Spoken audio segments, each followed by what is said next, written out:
one of the things I love about you is the strength of your family.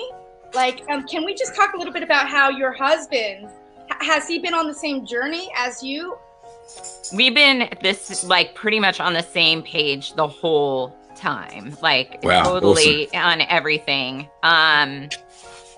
We just, whatever it is, if I get there or he gets there, like we're kind of like right there with each other. So sometimes he figures out something ahead of me and then he tells me and then, or I tell him or what, we just kind of like, we're not always like, we don't share a brain. So, but it feels that way sometimes. Like I'm always like, he learned something that I didn't know about. I'm like, how could you learn something I didn't know about? We share a brain. Like, why didn't I know?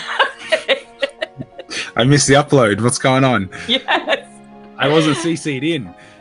No, that's really nice to hear that example of a relationship, because that is not what I'm experiencing with any of my friends. Like there's always like a step. Someone's always kind of towing the other person along, and it's causing a lot of heartache, like a lot of grief, because people are finally starting to step in a position where they've got a whole substance. They've got to draw the line in the sand. And if you've never drawn a line in the sand before, you don't really know what you stand for. It's the whole thing now with the mandates and the masks and the vax and the tests and all of this stuff.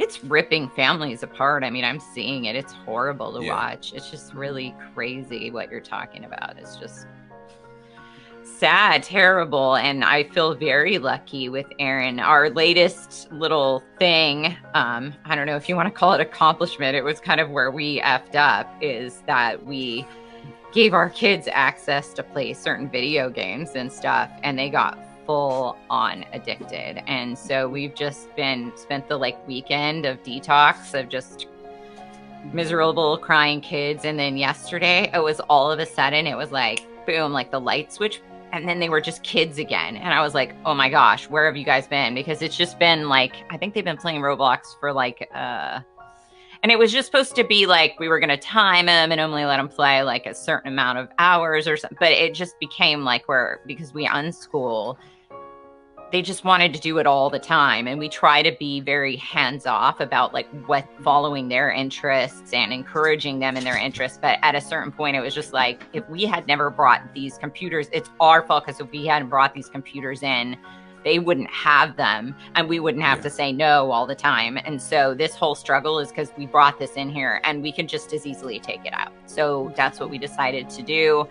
And my kids are kids again. And that's been like, I want to say like about 13 or 14 months of this just full on, like they're plugged into the matrix every day, and now they're just learning and excited and they're playing imaginative play. And it's just, and I shared it in my blog a couple days ago, and several of my friends have been responding that they've been on the same journey and watched the same awakening with their kids coming off the computers and seeing how they're just exploding with joy. And and the games were making them, you could tell they were addicted. They looked miserable.